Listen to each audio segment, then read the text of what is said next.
We're all burnt out, that's for sure. I hope this is the last one. Yep, so do all the guys.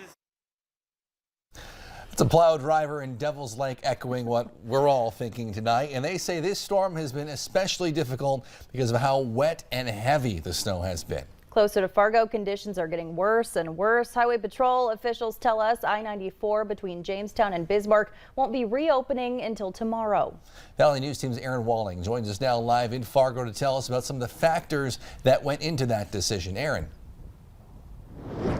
Well, Justin, I can tell you one of those major factors has been the wind. Now, right now, I can feel it coming from multiple directions. It's coming from behind, sideways, and with that wind, it is picking up a lot of that ground snow. And yes, we are getting some snow from the storm itself, but that ground snow is getting blown up and it's causing major drifts. We're talking drifts that can go up to my height, even up to the overpass. I'm going to step out of the way so you can see the overpass behind me, which is I-94.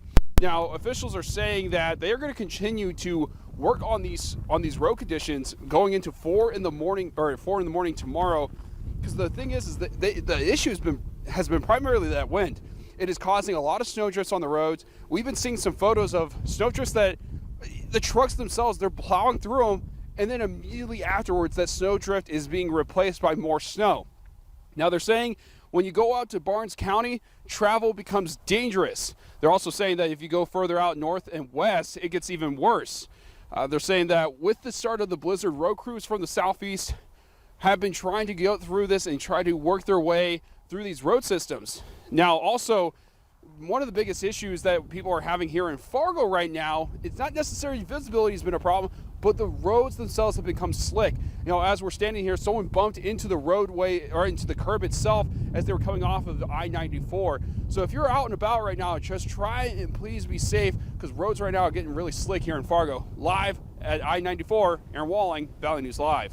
All right, thanks, Aaron. And to stay on top of the latest road conditions, we have a link right on our website, valleynewslive.com. As for the conditions now and what Mother Nature has in store for us next, let's head over to Chief Meteorologist Hutch Johnson for details. Hutch. You know, it's amazing. We have these very narrow bands of snow taking place right now, Justin and Stacy. And as I was out for dinner, I can tell you, the 20s rolled in and the wet roads became solid ice, and now we're coating it with another ½ to inch of snow that's going on out there. And even across town where you just saw Aaron Walling out reporting, not much snow flying. This is South Fargo near Luther Family Ford from our camera there. And I can tell you it's indeed very icy in town. So please slow down. It's not impossible to travel in town, but it certainly is impactful and it certainly is slippery. Check this out. That wind, as Aaron was mentioning, still gusting. It's from the west and northwest, and we're talking about 25 to 35 miles per hour now. Most of the 40-mile-per-hour winds are well to the south. That's a good trend, but we're expecting the gusty winds to continue. Latest radar shows spits and spats of snow across the valley. As we zoom in just a little closer to the FM area, Grand Forks to Crookston, we're starting to see that continued stream here. And these very narrow bands, as we talked about last night, can be difficult or almost impossible to place and tell you exactly or precisely where they are going to be in the forecast. But underneath them, expect between 0 and 2 inches across our area as they continue to meander through the region. Visibility in the wind and the snow drops down in Fargo-Moorhead to under a quarter mile when we're getting that wind and snow. So it's pretty dangerous out there. Here was our early week forecast. 12 to 24 isolated 40 inches and a lot of snow in northwest Minnesota, ramping down quickly. Here's a few measurements for you. 1.5 to 2 in Fargo, 36. An updated report from Minot. Not far off. We do have more snow in the forecast, but we have canceled the first alert weather day for tomorrow. But by the morning, we'll still have some slippery spots. There will be travel impacts, so we'll keep you updated right here on Valley News Live. But in a moment, we'll go over that forecast for Easter Sunday. Yet another system is on its way. A little break in the meantime. Thanks, Hutch. Yes. Well, the snow canceled several flights today and yesterday, but in Minneapolis, the wind is the problem. Just after 10 this morning, MSP tweeted they only had one runway operating because of wind gusts. By 3, they reported more than 180 delayed departures and arrivals were happening. So if you're traveling this weekend, make sure you check with your airline regarding delays and any schedule changes. Fargo tow truck drivers have stayed busy all day during the storm, and they want to remind you to be careful on the roads, especially around plows.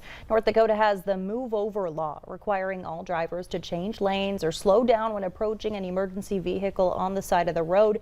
If you don't, it's a $50 fine and 2 points added to your driving record.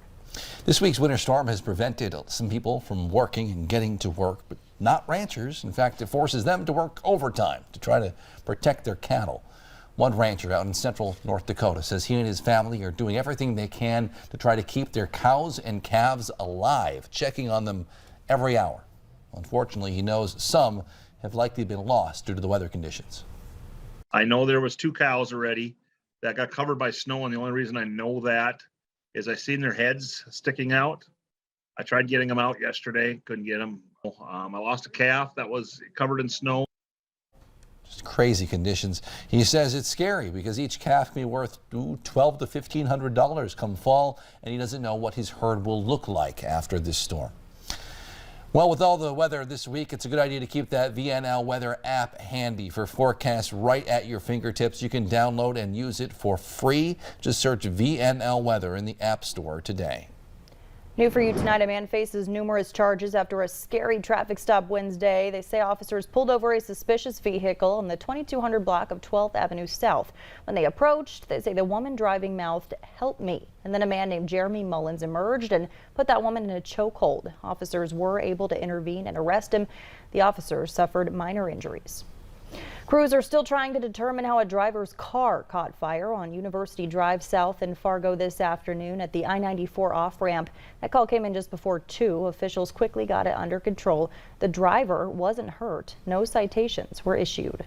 Earlier this week, a family out in Barnesville found their horse dead from a gunshot wound, and now they want answers. Valley News Team's Aaron Walling has our story. Horrific. It was horrific. Shock. It was our worst nightmare. Still don't even really want to believe it. The Larsons say they want answers to why their beloved horse Parr was shot and killed this week. The family says the 15-year-old horse was shot by a high-caliber gun. It's like you can't process because it's so unimaginable. Parr was Brian Larson's first horse, working on the farm together, going on trail rides. Parr was a part of the family. He'll always be a part of us and part of the family. He was here when our family started. I mean, it's a tough one to swallow. The family doesn't know if it was a stray bullet or a deliberate shot, but it doesn't sit well with them when they have kids running around on the farm. Now they just hope someone comes forward to bring some closure. What it would mean to us is everything.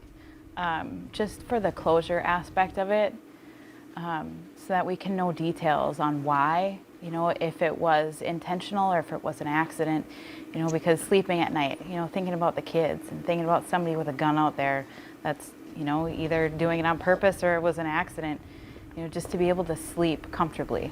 In Wilkin County, Aaron Walling, Valley News Live. A GoFundMe has been set up by the family with reward money on trying to figure out what happened. You can find that right on our website, valleynewslive.com. Just click on the story. New developments tonight in the case of 10 people shot on a New York City subway. The man suspected in the attack is being held in custody without bail. 62-year-old Frank James was arrested yesterday after he called police on himself. There was talk that he may enter a plea tonight in his federal court appearance. That didn't happen. If convicted, James could spend the rest of his life in prison. Ukraine is claiming a victory against a Russian warship which had been launching missiles. This comes as President Biden has agreed to another round of weapons shipments to be sent to Ukraine ahead of another expected attack. Russian President Vladimir Putin has said that peace talks are at a dead end. Still ahead tonight, as her childhood home was destroyed, in fact, her current home was destroyed. We'll show you how a 94-year-old Minnesota woman survived a tornado. First alert weather continues tonight as we continue to have wind and snow. The wind is going to blow, but our snow should be wrapping up. Check this photo out from out west. That's not a person laying down on a snow, making a snow angel. That is standing next to a snow drift in Garrison. Stanley receiving a boatload of snow. Go big or go home. Your forecast next.